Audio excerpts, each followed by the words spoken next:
Okay, so you guys send us a ton of stuff on a topic I think we can all relate to.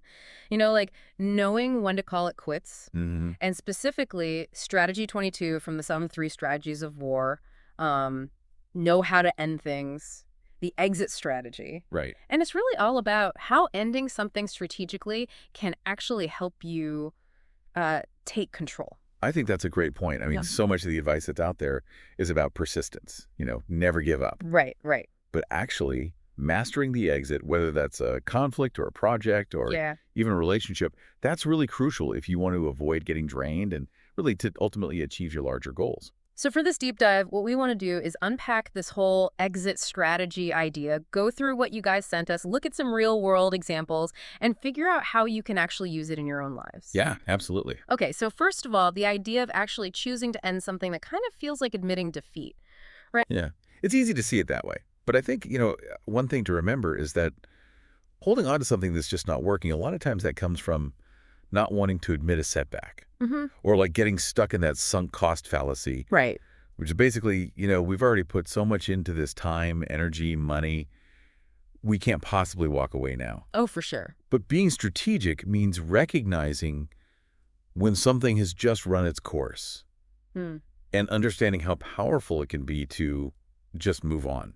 It's like being stuck in traffic. Hmm. You've already been sitting there for 20 minutes, so you feel like you just got to keep going, even though like a quick detour might actually get you there faster. Exactly. And all that wasted energy in those situations, that's what the material really And it's emphasizes. not just like neutral wasted energy, it's actually preventing you from pursuing other, maybe more promising things. Right. Strategic exits actually free up your resources, like your time, your energy, maybe even capital. Hmm. So you can actually use those things for something with, a better chance of succeeding. It's all about pivoting and refocusing on things that actually get you to your goals. The text actually uses a great example from history. George Washington, during the American Revolution, we all know he led the Continental Army to victory, Right. but your material focuses on something, honestly, I never really thought about before. It's interesting, right? Yeah. How the sources take those early defeats, those retreats, and actually reinterpret them. They weren't just failures. They were actually really calculated strategic withdrawals. Right. I mean, there's no question that Washington's forces, they were totally outmatched by the British in those early days. Yeah. If they had just gone head-to-head in every single fight, they would have been wiped out, almost certainly. Yeah, so he wasn't trying to win every single battle. He was playing a much bigger game. Exactly. And those retreats, they weren't about being weak. Hmm. They're about keeping his army alive to fight another day. But wasn't there a risk, though, that, like, all that retreating could make his troops lose morale? Oh, definitely. And maybe even make the British think they were weak? That's such a great point. And it really shows the kind of balance a leader has to strike. Mm-hmm. Washington knew that even though retreating might look bad in the moment, keeping his army intact, that was the key to the whole thing, Right. American independence. Right. He was really good at communicating that to his troops, telling them Yeah. we're fighting for the war, not just these individual battles. Right. And that actually kept them going. Hmm. So the key takeaway is that real strategic thinking, it means focusing on the big picture. Right.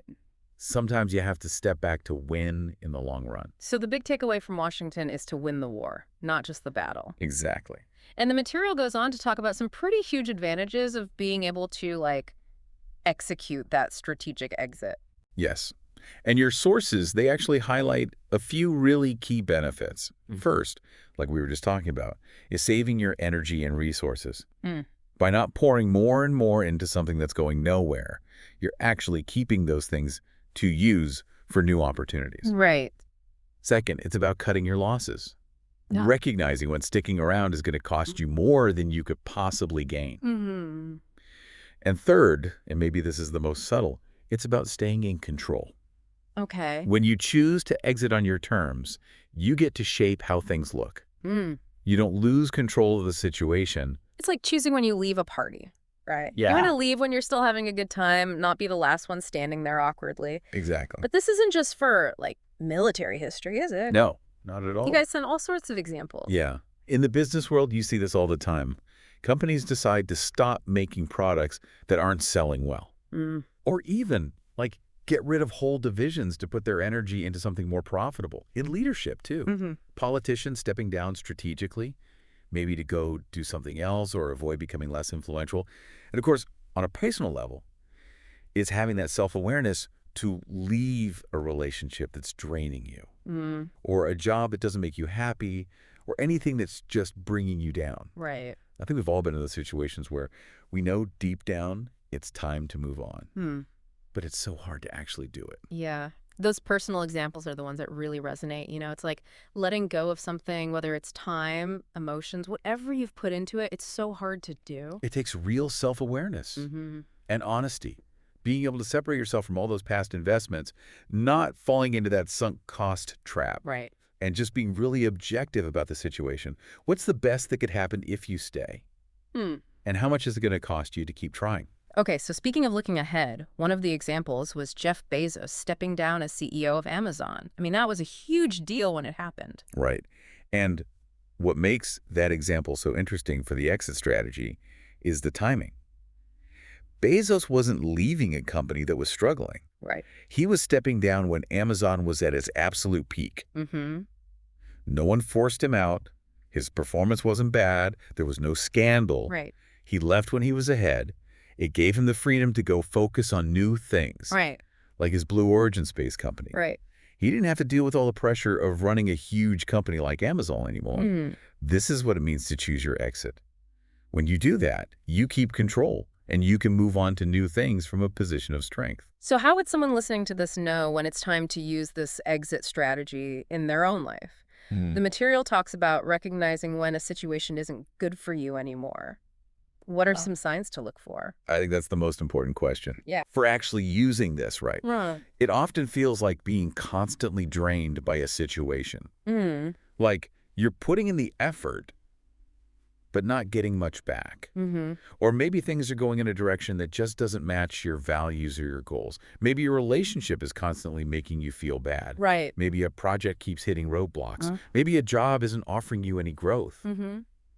All of those are red flags. Right. They're telling you to consider exiting. It comes down to being honest with yourself, Right. not letting wishful thinking or even just being stubborn keep you in something that's not good for you anymore. Exactly. But the stuff you sent, it also has a pretty strong warning about waiting too long to exit. Yes. And your sources are really clear about this.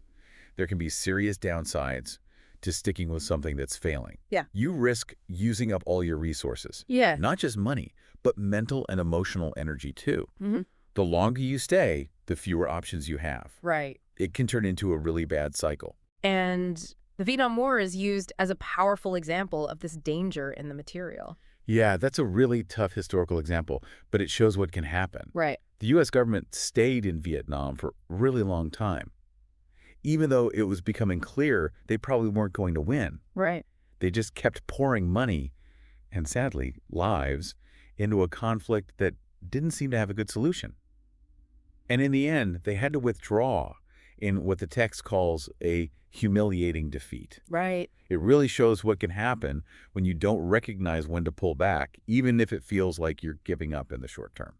It highlights how important it is to look at the big picture, Yeah. be objective, and make tough choices, even if it feels bad. Right. But then there's this other side to it. The material talks about making sure you don't quit too soon. Oh, absolutely. The exit strategy doesn't mean you just give up at the first sign of trouble. Mm-hmm. Some things just take real perseverance. You got to push through those setbacks. Mm. The real skill is being able to tell the difference between a temporary problem that you can work through and something that's just not going to get better. So how do we figure that out? How do we know if it's a rough patch or a sign that we need to get out? It's about really looking at yourself and the situation. Honestly, have things really changed for the worse? Mm. Are the problems you're facing just temporary? Or are they really deep-rooted? Are you still learning and growing? Mm. Or are you just spinning your wheels? Getting advice from people you trust can also be really helpful to see things more clearly. And the story about Blockbuster, that really shows what can happen when you refuse to let go of something that used to work. Yeah, the interesting thing about Blockbuster is that they just couldn't, or maybe wouldn't, see how much things were changing. Mm. Consumer behavior, how streaming was taking over. Right. They were so stuck on their DVD rental stores, even when those were becoming less relevant. They didn't exit at the right time and embrace the future, and that's how Netflix came in and basically took over the whole market. Right. It shows how important it is to adapt. Mhm. You have to be willing to let go of old ways of doing things, or you'll get left behind. So putting all of this together, what are some things people can do, like right now, to start using this exit strategy in their own lives? Well, based on what we've talked about, I think there are a few key things. First, take a real look at all the battles you're fighting, Okay. whether that's projects, relationships, whatever you're committed to. Mm-hmm. Are they still in line with what you want? Okay. Are you getting enough back for what you're putting in? Right. Second, think about exiting differently. It's not about failing. It's about saving your resources Mm-hmm. and setting yourself up for more success later on. Okay. Third, when you are thinking about exiting, think about how to do it on your terms. Keep as much control as you can. Fourth, always look at the big picture. Sometimes ending something actually opens up space for something way better. Mm-mm. And lastly, and this is so important, even when you're starting something new, think about how you might exit. Okay. Knowing how to disengage can actually make you more effective while you're doing it. That's a really good point. Planning ahead instead of just reacting to problems. And the material uses Elon Musk leaving PayPal as an example of that. Yeah, Musk decided to leave PayPal after it got acquired, Mm. and then he used that money to start Tesla and SpaceX. Right. It shows how sometimes moving on, even from a successful thing, can lead to even bigger things. Right. If he had stayed focused only on PayPal, who knows what would have happened with electric cars and space exploration. It really shows how leaving one path can open up a whole new world of possibilities. So to wrap up this whole deep dive, it seems like the real power isn't just about being able to stick with things, it's also about knowing when to let go. I totally agree. The most effective people, whether they're leading armies or companies or just their own lives, they understand that holding on to lost causes just weakens them in the end. They're strategic, they make tough decisions, and they focus on things that have a better chance of working out. So after hearing all this, think about this. Is there something in your life that you could strategically end? Whether it's a project or something you're committed to, or even a way of thinking. Right. Could ending that actually give you more control over what happens next and open up some amazing new possibilities? It's worth thinking about. Definitely something to think about. Thanks for joining me for this deep dive.